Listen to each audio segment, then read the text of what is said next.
as the Pharaoh with his chariots and his chariot drivers went into the sea, the Lord brought back the waters of the sea upon them. The Israelites walked through the sea on dry ground. Then the prophet Miriam and her sister took a tambourine in her hand, and all the women went out with her in tambourines and dancing. And Miriam sang to them, singing to the Lord, for he has triumphed gloriously. Horse and rider had been thrown into the sea. Then Moses ordered Israel to set out from the Red Sea, and they went into the wilderness of Shur. They went for 3 days in the wilderness and found no water. When they came to Marah, they could not drink the water of Marah because it was bitter. This is why it is called Marah. And the people complained against Moses, saying, "What shall we drink?" He cried out to the Lord, and the Lord showed him a piece of wood. He threw it into the water, and the water became sweet. There the Lord made for them a statute and an ordinance, and there he put them to the test. He said, "If you will listen carefully to the voice of the Lord your God, and do what is right in his sight, and give heed to his commandments, and keep all his statutes, I will not bring upon you any of the diseases that I brought upon the Egyptians, for I am the Lord who heals you." Then they came to Elim, where there were 12 springs of water and 70 palm trees, and they camped there by the water. The word of the Lord. Well, grace to you and peace from God our Creator, Christ our Savior, and the Holy Spirit our Sustainer. Amen. I'm actually a little out of breath. Let me catch my breath. All right. Well, I'd like to speak to those of you who find yourself right now in transition, any kind of transition. Maybe you recently had a baby. Not looking at any of you in particular, but you know who you are. Maybe your children are growing up and have left the nest. That's a transition. Maybe your children have moved far away. Maybe you changed jobs. Got a new job, or maybe retired from your job and find yourself in that kind of transition. Maybe you sold a house. This isn't really fair because I know what some of you are going through, so I'm literally looking at some of you because I know I know who has sold a house, who has changed jobs. But those of you who are in transition, you know what I'm talking about. You know, they've done studies of fears of people. And did you know that the number one fear of people is public speaking? Did you know that? Second is death. There was one comedian who said, so at a funeral, people would rather be in the coffin than giving the eulogy. I don't happen to have the fear of public speaking, obviously. I've been, raised my whole life on stages and speaking and all that, so I don't have that one, but I certainly do fear death. And I remember as a child, I loved to go to the circus. I love animals, so I would go there to see the elephants and all the animals, and yet there were those tightrope walkers. And I would be sitting down in my little seat, and I'd be looking at the person thinking, who in their right mind would leave a secure, stable platform and walk on a wire that looked like a piece of thread to another secure, stable platform? Because my fear of death was greater than theirs, apparently. And I would watch them on that tightrope doing just these death-defying walks, and sometimes they would run and leap and all these crazy things. And then there were the acrobats who left behind the safety of whatever they were hanging onto and flipped through the air before they grabbed onto the next thing. And I couldn't believe it, because certainly my fear of death is pretty much higher than all those acrobatics up there. And that to me is what a transition feels like. A transition is like leaving the safety of one thing, but before you find yourself in the safety of the next thing. And you're expected during this transition to keep your balance, to walk that tightrope, to not fall, Sometimes to let go completely of the rope you were holding on to before you catch the rope out ahead and just stay suspended in midair. And I don't know about you, but I'm not a big fan of transitions. I like security. I like safety. I like staying on one platform firmly and not walking, thanks very much, on that tightrope. And yet sometimes in our lives, we have to go through transitions because our children grow up and leave the house and we find ourselves in a different chapter of our life, or it's time to retire and we need to figure out our identity and who we are, or we move, or we change jobs, and so we find ourselves in the middle of a transition and not yet with firm footing in the next place and figuring out who are we and how do we understand ourselves, not just in this waiting room before the next place, but right here in the transition. Who am I? How do I find my footing? And we have an example today of Miriam. The Bible tells us that 3 people, not just Moses and Aaron, Moses, Aaron, and Miriam, 3 people led the Israelites out of Egypt and into the promised land. The Jews recognized Miriam as a great prophet, and even in the Talmud, which is one of the sacred texts of Judaism, they lift up Miriam as one of the people that led the Jews into safety. We often overlook her, as patriarchal religions often do, overlook the women that we're talking about. But today we really want to mention Miriam and her life and her sense of faith and her character. She was a small child when Pharaoh said that all the males, all the babies, should be killed. And Moses eventually was put into a river for safety, and Miriam, as a child, watched this happen to her younger brother. Imagine that sense of horror, that sense of loss, that sense of, is mom going to give me up next? As she saw this child then be taken up by Pharaoh's family. Pharaoh's family were not just people who dressed differently. They were horribly abusive people. And these horribly abusive people, the slave masters, who didn't mind killing Israelites, picked up Moses out of the water and said, we'll just keep him. She witnessed that. And then she was the one to speak to Pharaoh's family and say, can this person nurse Moses, this little baby, since you're not able to nurse this baby, but I know somebody who can. It turned out to be Moses' mother. She was the one, little girl, who went to Pharaoh's family and asked this. This is like you walking up and asking a favor of the family of Osama bin Laden or Saddam Hussein or somebody that's known as the enemy of our people. Imagine the fear she must have felt, the loss, the grief, the sadness, the struggle, the trial. And then, for years, she knew that her brother was being raised in Pharaoh's family as part of this whole oppressive regime that didn't mind oppressing and killing and whipping and beating and murdering her people. She saw this happen with her brother, and then she saw when Moses and Aaron finally worked with God and Pharaoh to finally, through all the plagues and all the trials, set the people free. And yet, she didn't know what was up ahead.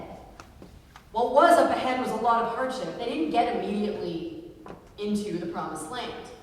They had to undergo famine, near starvation, drought, enemies, warfare, being lost, being confused, struggles with idolatry, struggles with God.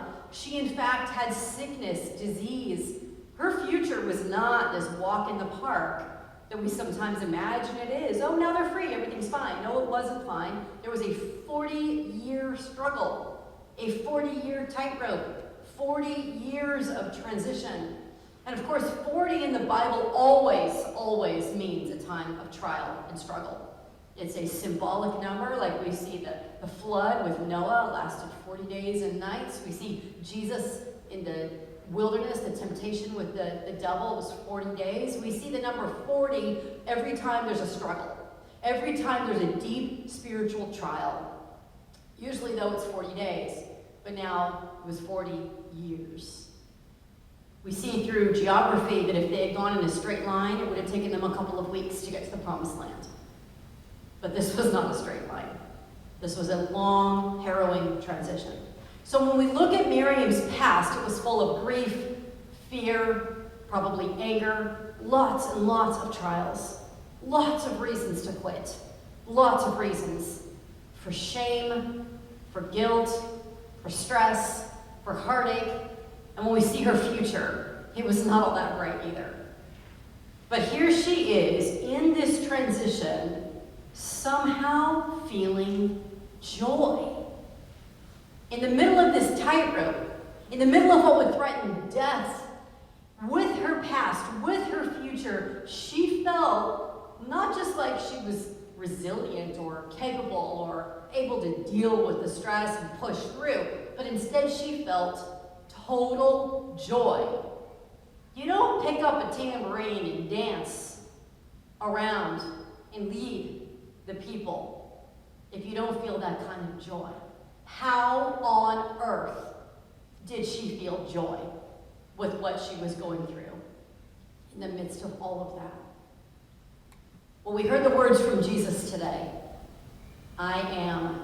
So many I ams in the Gospel of John, which of course echoes the great I am that God said to Moses was God's very name, I am that I am. And here Jesus says another I am. He says, I am the vine. You are the branches. Abide in me, and you will produce much fruit. Any of you who are gardeners, you know what happens when you cut off branches from the living vine. They die. There's no hope. And so too, when we don't abide in Christ, abide in God, when we don't feel our rootedness in our Lord, we're nothing. We can't push through, and we certainly can't feel joy. All over the Bible, you see this over and over and over. You see this so much in the Psalms, abiding in God. The Psalms talk about dwelling in God. The Psalms say, better is one day in your courts, God, than 1,000 years in any other kingdom. And we often take that to mean the afterlife. Now, of course, we will be in the kingdom in the afterlife. We will be abiding. We will be dwelling. That is the kingdom. But it doesn't start there. We're living eternal life now. We've always been living eternal life. And we will just continue that in what we know as the afterlife. But we're invited to dwell in God here. We're invited to dwell in God now. We're invited to realize we're in the courts of God right now. And dwelling really means our awakening to the fact that we're always dwelling with God. I mean, where can we go to hide from God? Where can we escape if we go to some far-off island, some far-off continent, or outer space? Do you think God's not there? Of course God's there. So dwelling isn't really going to where God is and living with God. It's realization. It's awareness that we're always dwelling. Abiding means realizing that we're always abiding. We've never not been abiding with God, but how often we forget. How often we give into our amnesia, really, our spiritual unawareness, and our sense of feeling disconnected from God, feeling far away, feeling like God must have forgotten about us or turned God's back on us. That kind of sense that God has forgotten God's own children. And then we realize, oh, wait a minute, God can't. It's not God's nature to forget God's own children. It's only my nature, prodigal son, prodigal daughter that I am, to run away from the ever-loving, ever-present, ever-abiding God. Jesus said, I'm always abiding with my Father. I'm always abiding with you. Now you realize it and abide with me. When we do that then, when we do that, we find something more, some greater riches, some greater blessedness, some greater groundedness than when we were not realizing what was going on. The veil lifts, our amnesia falls away, and we realize the spiritual truth that is always with us. God doesn't leave.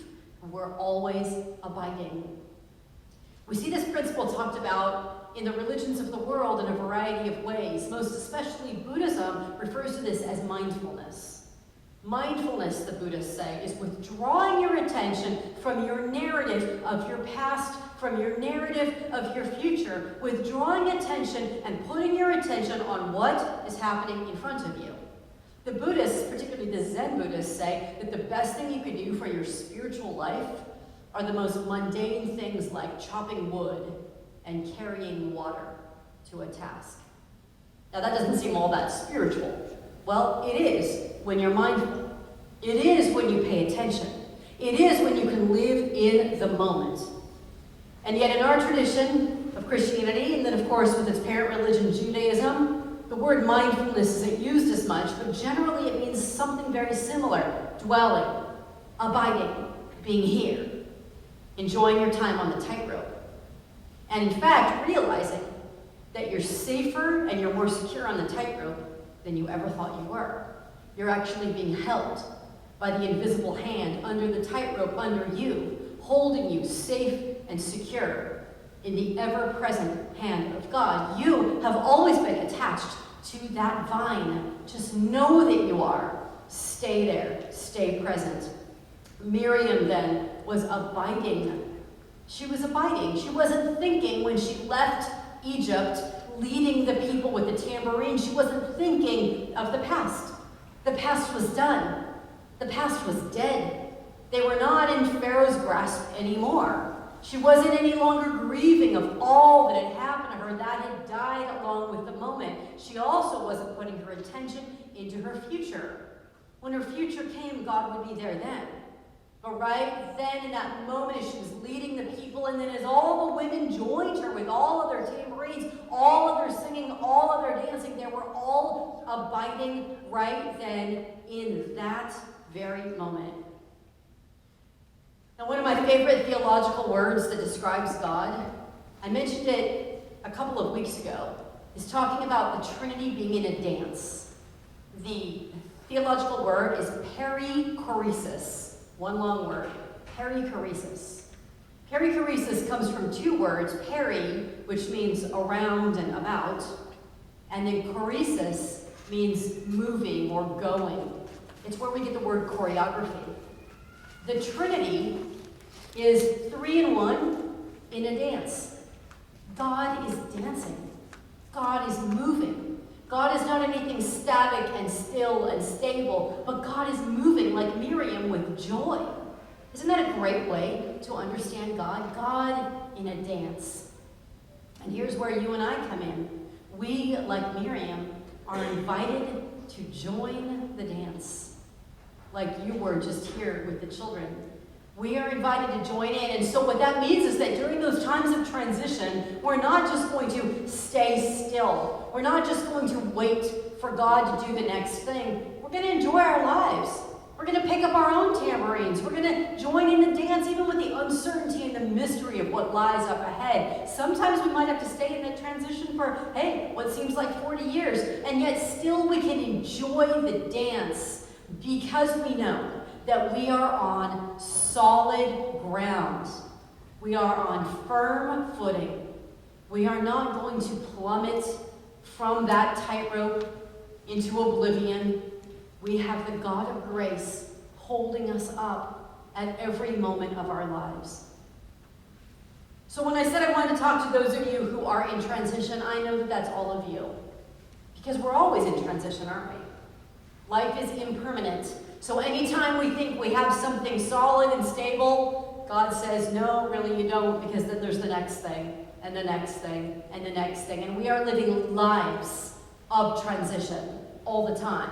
Transition in our world, transition in our nation, transition in all of our communities, transition in our church, transition in our personal lives as well. We are a people in transition. We are a people wandering 40 years in the desert from one place to the next. And so we can be like the people in the desert complaining, why don't we have everything we want? Or we can be like Aaron, who set up a golden calf and said, let's pray to this calf because then we know our security and our safety. Or we can be like Miriam.